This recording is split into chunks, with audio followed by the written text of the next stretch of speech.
Salut la famille, moi c'est Franchise, bienvenue sur Moment de Franchise, pour l'instant la seule chaîne YouTube dédiée spécialement à NBA Top Shot. Ici je te partage mes conseils, mes stratégies, et je te donne des infos exclusives sur le petit monde NBA Top Shot qu'on aime tant. Et avant de continuer, ce que je te conseille, c'est de t'inscrire à cette chaîne YouTube pour ne rater premièrement aucun de mes conseils, mais surtout pour participer au tirage au sort que j'organiserai une fois que j'arrive à 500 abonnés.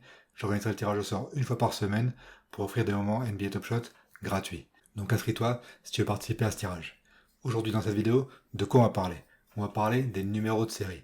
Pourquoi les numéros de série sont importants? Quelle est la tendance générale des numéros de série? On va voir aussi certaines tendances spécifiques et surtout on va voir les 3 numéros de série qui sont spéciaux et qui sont les plus importants pour chaque joueur, pour chaque moment. Donc si tu es prêt, c'est parti.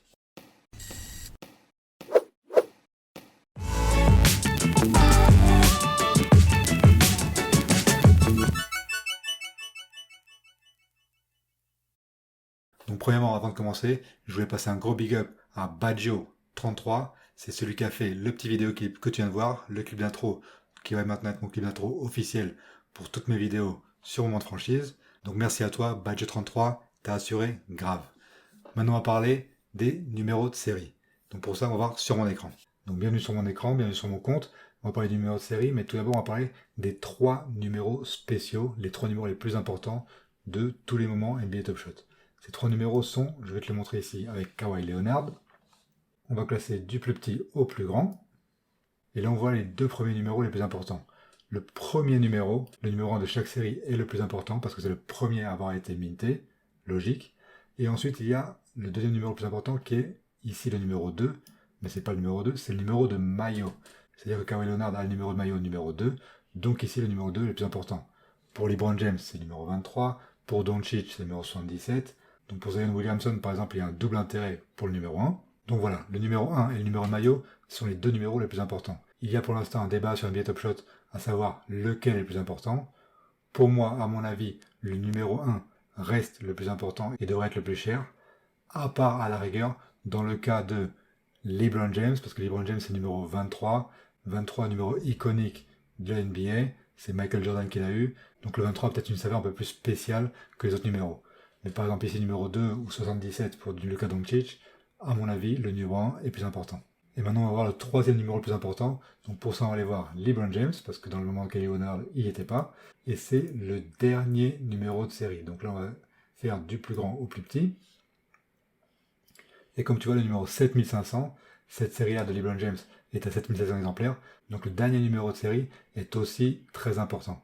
Donc il y a le premier, le numéro de maillot et le dernier numéro de série. D'ailleurs ici on peut voir que le numéro de maillot, LeBron James qui est là, voilà, comme tu vois le numéro 23, il est en bleu, il est mis en valeur et il coûte bien plus cher que les autres. Ici le numéro 1 n'est pas en vente. Donc voilà, maintenant qu'on a vu les 3 numéros spéciaux, les 3 numéros les plus importants, je vais te parler un peu des tendances générales. Donc il faut savoir que les numéros de série, en général, plus ils sont bas, plus ils sont chers. Mais ça ne veut pas seulement dire qu'un numéro de série, numéro 18 000 sur les 35 000, coûte moins cher qu'un numéro 22 000 par exemple. Là, il n'y a pas beaucoup de différence. Il faut savoir que ça marche par palier. Et ces paliers sont définis par le nombre de chiffres dans chaque numéro de série. C'est-à-dire que les numéros de série qui ont la plus grosse valeur sont le numéro à seulement un chiffre, de 1 à 9. Ensuite, de 10 à 99, avec 2 chiffres, ils sont très chers aussi. Ensuite, il y a un autre palier, de 100 à 999, 3 chiffres. Après, un autre palier, de 1000 à 9999, 4 chiffres, etc. etc. T'as compris. Dans le futur, quand tu auras plus de 100 000 exemplaires pour certains moments, les numéros de série à 5 chiffres prendront de la valeur aussi, etc. etc. Donc ça marche par palier, moins t'as de chiffres dans le numéro de série, plus c'est cher. Et c'est pour ça d'ailleurs que quand certains moments sortent à la vente, beaucoup d'utilisateurs débutants mettent à la vente leurs joueurs sans tenir compte du numéro de série. Donc là, il y a moyen de faire des bonnes affaires. Ça se trouve, tu peux acheter juste pour $1 de plus que le moins cher, un numéro de série qui a peut-être 2 ou 3 chiffres seulement. Et ça peut être d'excellentes opportunités pour les achats-reventes et des bénéfices rapides. Donc on a vu les 3 numéros de série les plus importants, on a vu les tendances générales, et maintenant il reste la dernière partie, les tendances spécifiques, les tendances un peu plus avancées. Bon là il faut savoir que c'est vraiment des gens qui sont à fond dans la numérologie, qui cherchent un peu la petite bête entre guillemets, et c'est des théories qui sont pas du tout générales, qui sont pas du tout partagées par tout le monde. Mais il faut savoir qu'il y a certains numéros de série qui se vendent plus cher que d'autres. Par exemple, les numéros de série qui finissent par 69. Le numéro 69, qui est un numéro qui a toujours une connotation spéciale, est vendu en général un peu plus cher que les autres. Après, il y a des utilisateurs qui misent aussi sur l'année de naissance du joueur spécifique. Il y a des joueurs qui misent aussi sur exactement la date de naissance du joueur spécifique. Il y a des utilisateurs qui apportent beaucoup d'importance au numéro 8 par exemple. Parce que le numéro 8, c'est le numéro porte-bonheur, le numéro qui porte chance en Chine. Donc ils pensent déjà en avance que quand le marché chinois va s'ouvrir à NBA Top Shot, le numéro 8 sera très cotisé. Donc ils achètent le numéro 8 un peu plus cher. Si par exemple tu as un numéro de série 888, c'est excellent. Si tu as un numéro de série qui finit par 8, c'est bien aussi. Donc voilà, ça c'est des théories qui ne sont pas confirmées, que pas beaucoup de gens partagent pour l'instant, mais qui peuvent être un investissement pour l'avenir. Pareil, par exemple, certains utilisateurs investissent dans l'année de draft du joueur. Donc voilà, c'est des tendances qui peuvent se confirmer à l'avenir, qui pour l'instant ne sont pas confirmées, mais certains joueurs y croient.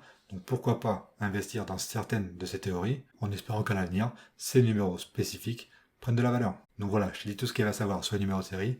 Et la dernière chose que je voulais te dire, c'est que pour moi, investir dans un numéro de série, ça peut être un bon investissement, mais c'est un investissement à plus long terme. Parce que si tu as besoin de liquidité, si tu as besoin d'argent vite, parce qu'il y a un pack qui arrive et que tu as besoin de sortir de l'argent et d'avoir de l'argent sur ton compte Dapper, vendre un numéro de série spécifique est plus difficile que vendre un numéro de série général. Donc ça peut être une bonne stratégie, surtout les numéros de série bas, à peu de chiffres, mais il faut savoir que tu ne pourras pas les vendre aussi vite. Donc si tu veux faire un bénéfice rapide, c'est peut-être pas la meilleure stratégie. Donc voilà, ça c'est mon avis. J'espère que cette vidéo t'a plu, que tu as appris des choses, et moi je te vois dans la prochaine vidéo. Ciao ciao.